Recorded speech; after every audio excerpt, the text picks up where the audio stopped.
I want you to think about procrastination. You saw this slide before. Think about procrastination actually as a strategy, a really nearly perfect strategy for protecting ourselves. If we procrastinate on a task that we value and care about, and then we don't achieve very well at a high level, if we fail, we have a built-in excuse, right? I couldn't have achieved that. I only had 2 hours before the exam to get ready. And you hear people doing that. Think about when you're standing outside of the lecture hall before an exam. What are people saying? I only studied 3 hours. I only studied 2. Yeah, my computer froze. I didn't get a chance to do that. Everybody's explaining how they're not ready. Why? Because if they don't achieve, then they have this built-in excuse, not only for themselves, but for others.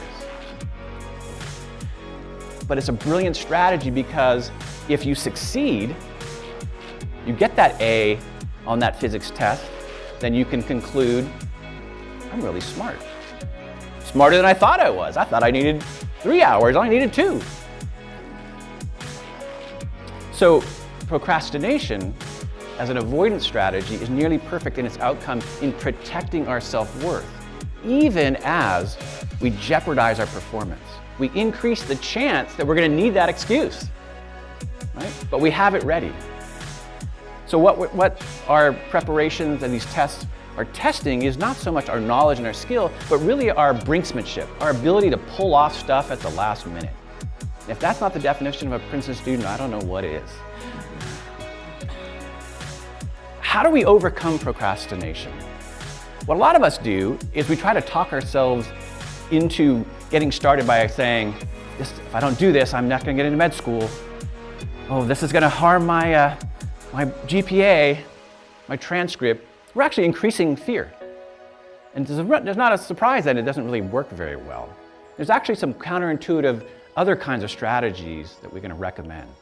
So there's 3 broad categories. There's many, many, many more, but these 3 come from, or really follow from, self-worth theory in particular. So I want to underscore these. I want to do so first by talking about developing awareness. We know from the research on procrastination and overcoming it that gaining knowledge, being aware of self-worth theory and these dynamics helps people overcome these things. To understand the roots of procrastination helps us weaken it.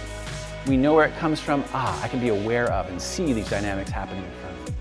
But another kind of awareness is to gain awareness of what we're feeling. What do approach motives feel like versus avoidance? We know when we're cleaning the fridge in our dorm room the night before the final exam that that's procrastination. But there are other times it's not so clear. Is checking your email procrastination? Is studying or doing the task on the low important item on your list, is that procrastination? A lot of times it is. So the more we know, the greater awareness we have of our tendencies and our motivations, we're more likely to overcome them. So we want to cultivate a stance, an observer stance, to say, what does this feel like? What am I experiencing? What am I thinking? So that we can then actively choose what we want to feel and think and what we're motivated by. And these next 2 strategies tell us how to do that. So the first one is to learn how to tip the balance away from avoidance motivations toward approach motivations. So a lot of people think, I'm not motivated to do this. Often that's not the case. It's simply that their fears dominate or overwhelm their approach motives. There's a reason you signed up for that class. There's ideas you want to take away from. There's skills you want to learn. There are benefits beyond school of doing well on this activity. But we're not thinking of that. They're not in our minds, and so they don't affect us. Motivation can only operate on us if we're thinking of it or feeling it, because that's the nature of motivations. So how can we bring them back into our consciousness? How can we shift or tip the balance toward approach motives? We can stack them up. We can think of all the reasons why I want to do this task. That's not to pretend there aren't reasons not to. It's simply to those become to predominate over these reasons I might avoid. So what are some ways of doing that? I'm going to show you an example of my own. You can see that. That says TEDx. This is my motivational to-do list. Because believe it or not, I was scared when I was getting ready for this talk. I was anxious. Am I going to blow it? Is it going to look bad? So what did I do? I started writing down the things I wanted to keep in my mind. First, I wanted to think about this as an opportunity and as a way to experiment. So I wasn't thinking, hey, this should be perfect. This is an experiment. I'm going to try it out. It's a little different kind of way of talking.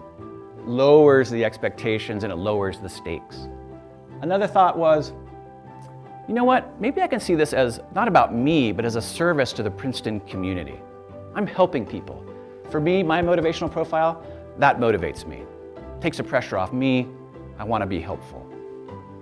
The third idea that was really important for me was to tap into a deep, abiding, enduring motivation was, how does this fit with my mission? So I see my purpose in life, my mission in my work is to reduce suffering, specifically of students, so that they can be more engaged in their academic work, in their lives, and to thrive and flourish. And in fact, that's a reminder that I have on my phone. Every day I see it, reduce suffering. Another idea was to make it small, so it feels manageable, right? So if I thought about the whole thing, it felt too big. And now this may be familiar, right? We say slice it up into pieces, but make it small to make it feel manageable.